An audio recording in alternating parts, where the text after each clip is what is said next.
Do you trade Mitch Marner? No. No, you don't. Here's why.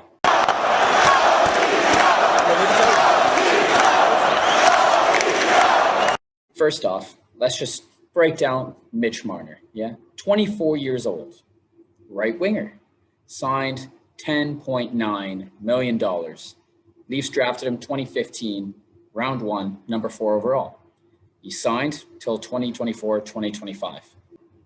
Marner's stats from this past year: 67 points in 55 games.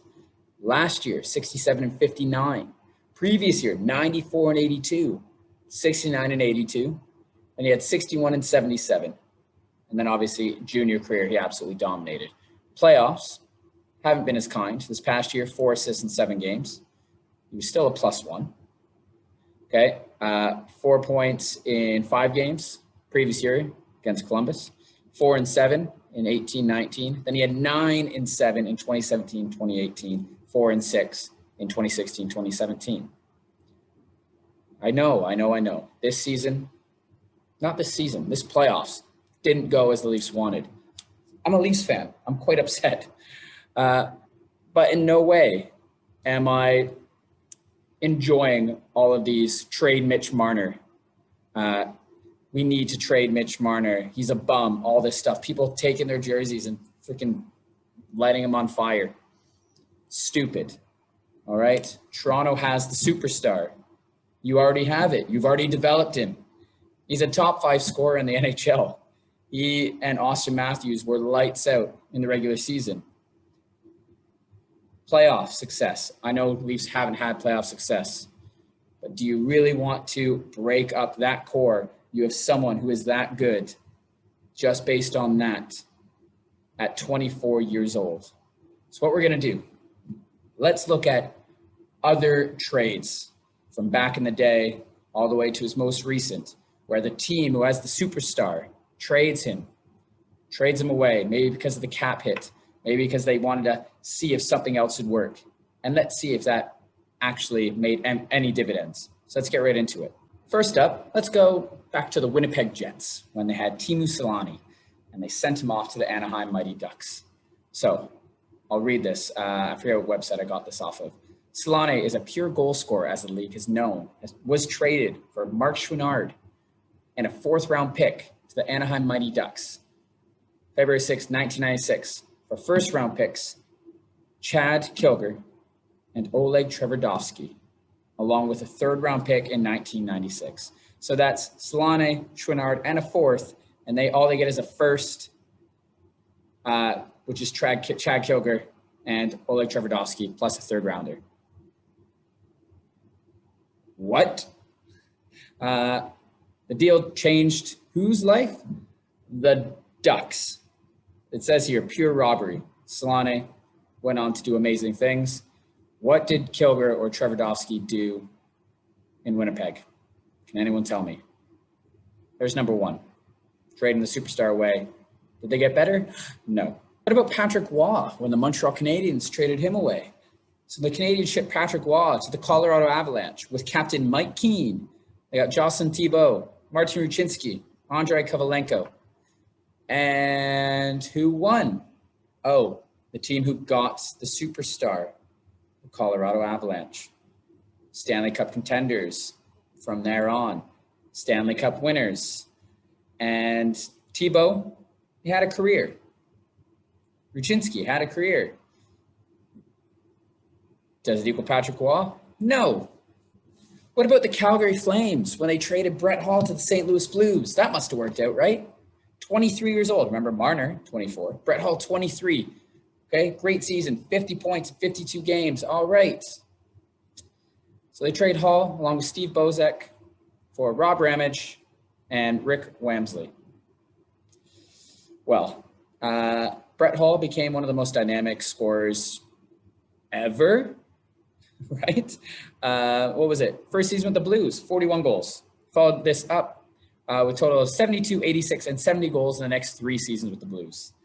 In 11 years, he had 936 points, 527 of them goals in 744 games. I think St. Louis won that trade. What about Cam Neely? Vancouver Canucks had Cam Neely once, and they shipped him off to Boston. So in his first 3 seasons with Vancouver, Neely scored 51 goals, minus 56. Okay, not very good. Not very good. Not very good. So what do? They package him in a first rounder, right? That turned out to be Glenn Wesley to the Bruins for Barry Pedersen. Neely plays the rest of his career with Boston. 344 goals, 246 assists in 525 games. Hall of Famer. Phenomenal. If he didn't have any injuries, it would have got even better. Yes, he didn't have the same impact as Marner has had for the Leafs when he was with Vancouver. But there you go. Giving up on a star way too early. Remember, Mitch Marner is only 24. Who wins? Oh, the team that got the superstar.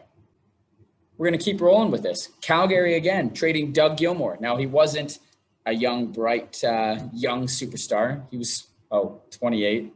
That'll work still. He goes to Toronto, and he becomes a fan favorite. What else did he do? The most notable player going the other way was, Gary Leeman went the other way, 50-goal scorer with the Leafs, who managed only 11 goals in 59 games with the Flames before he was sent to Montreal.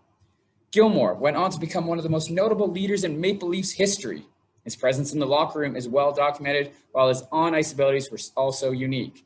Gilmour played a gritty style of hockey despite his small size. Gilmour, 452 points in 393 games, plus 386 in penalty minutes with the Toronto Maple Leafs. I know a superstar for superstar, sure, but Gilmour was the superstar out of this. Okay, there you go. So who got better? Toronto. Do you know one time Detroit Red Wings had Marcel Dionne, and they sent him off to the Kings? So when he was playing with the Red Wings, 139 goals, 227 assists, so that's 366 points in 309 games. All right, very impressive. And then they decide to trade him away to the Kings with Bart Crashley for Dan Maloney, Terry Harper, and a second-round pick. The superstar in this, Marcel Dionne, goes on to play 12 seasons with the Kings, 1,300-plus points in less than 1,000 games, 6-time 50-goal scorer, holds franchise records. Who got better? The team who got the superstar. I know we're going back, but what about Mark Messier? He gets sent to the New York Rangers in 1991. And what do? They send away Mark and some future considerations in exchange for Louis DeBrusque, Stephen Rice, and Bernie Nichols. Okay, Bernie Nichols, pretty good. Now, he's a little bit older than Marner, 29, but similar to Gilmour. However, he already had 5 Stanley Cups.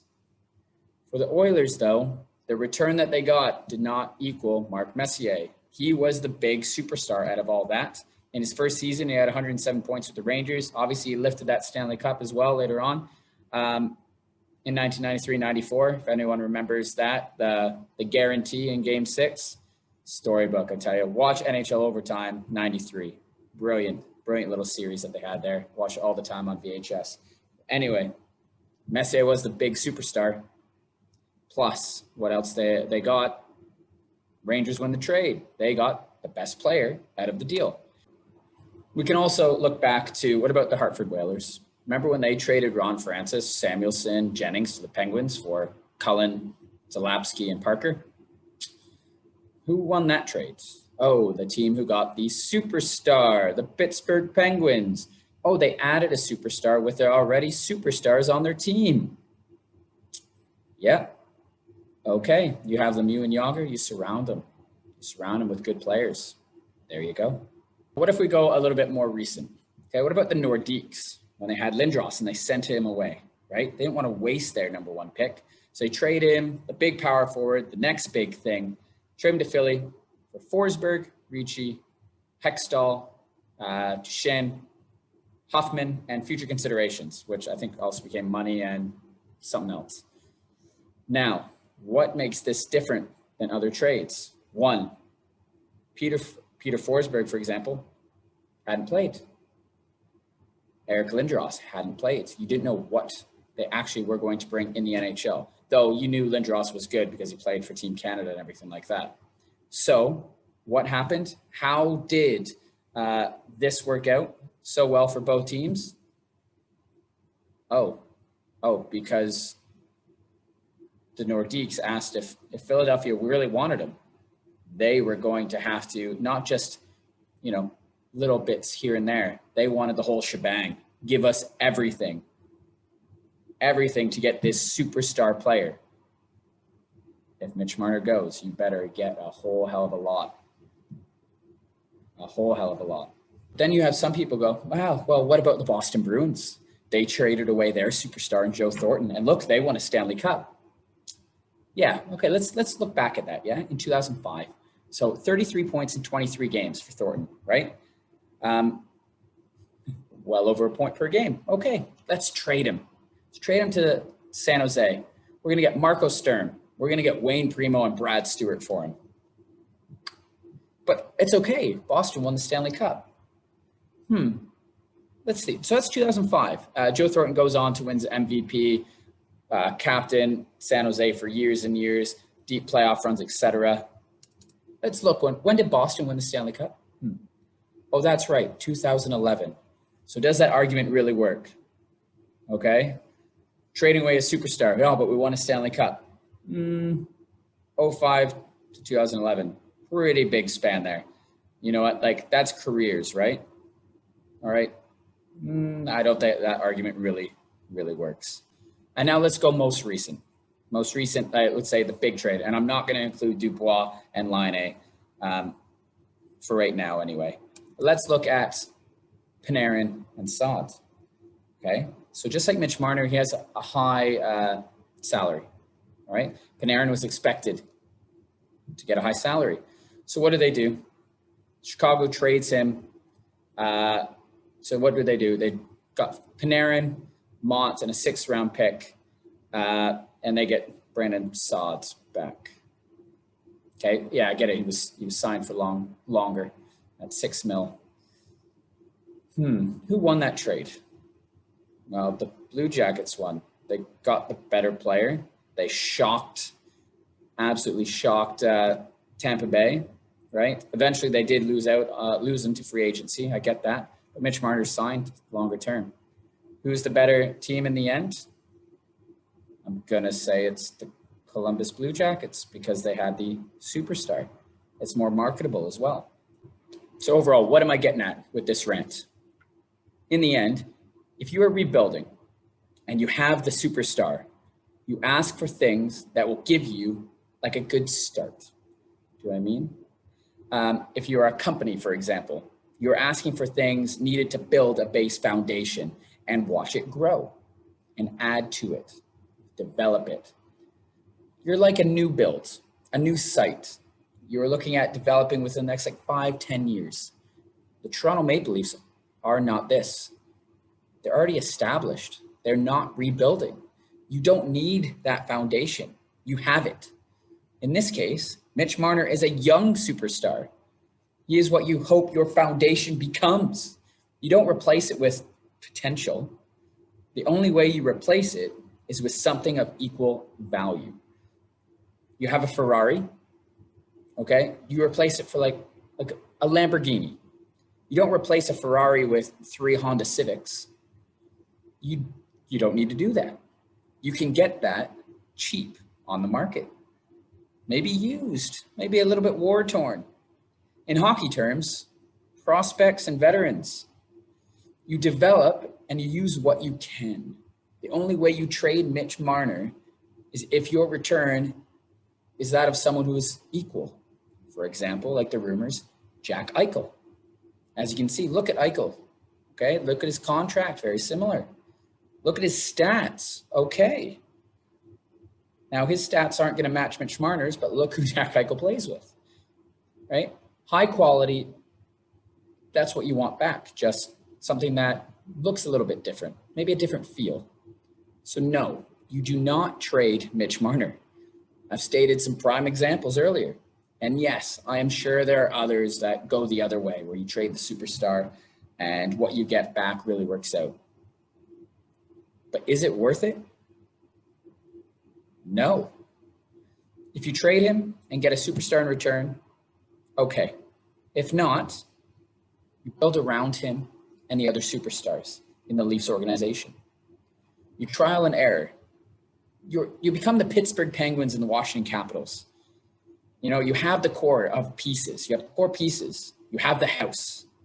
Now just fill it and keep changing it up until it works for you. In this case, playoff success and a Stanley Cup. Just like the Oilers, you do not trade McDavid or Draisaitl. You don't do it. They are your big guns. You don't get rid of either of them. Dubas is smart. He is adjusting. You've seen that. And he will continue to do so. He'll continue to tinker and tinker well. Like he did here. Toronto was built for success and it didn't work. So you need to tinker it up a bit. Spezza worked out well. Sims and Thornton, not as much. You remove and you replace. Montreal, Corey Perry worked out really well. Eric Stahl has done okay. But what did they bring in? The young guys. Kotkaniemi had a bigger part. Caulfield had a bigger part. Maybe that's what the Leafs need to do. Robertson come in. Some other young guys come in. Give them that opportunity and see what they can do. Grab a few veterans here or there, but maybe not have an entire line of veterans. So, you know what, like people used to say this with Ovechkin, right? That he couldn't win, The Capitals stuck with him. They stuck with him and Backstrom. And look how it turned out. They won eventually. You keep your superstars. You work at it. The Penguins with Sidney Crosby and Malkin. Took some years. Stanley Cup contenders, 08-09. They go on a little bit of a spiel that doesn't really work. They rejig it. They bring in some other guys. And next thing you know, they're winning 2 Stanley Cups again. Well, they won 1 Stanley Cup. And then later on, they won 2 Stanley Cups back to back. They tinkered with it. But the core, the foundation, Malkin, Letang, Crosby, all still there. Bring something around that fits what you already have, the superstars you already have. And that's my take on it. You do not trade Mitch Marner unless you're getting a superstar caliber player of equal value. If not, it's more than likely, like in previous big time trades, you're going to lose that trade. He's a 24-year-old superstar, top 5 point getter. All right. In the playoffs, didn't work so well. Also, his running mate shot like 2% in the playoffs. All right. Missed some chances. You don't give up on him yet. You tinker with what's around him and you build it up. And that's what the Leafs should do. So that's it from me. I just want to say, no matter what, if the Leafs win or lose, it's always the same. Leafs fan forever. Go Leafs, go. If you want to leave a comment, like this video, subscribe to the channel. Please comment down below anyway what your thoughts are on Mitch Marner. If you have any trade proposals, if you agree or disagree with my take. But in all honesty, Toronto Maple Leafs, do not trade Mitch Marner. All right, that's it. See you next time. Go Leafs, go.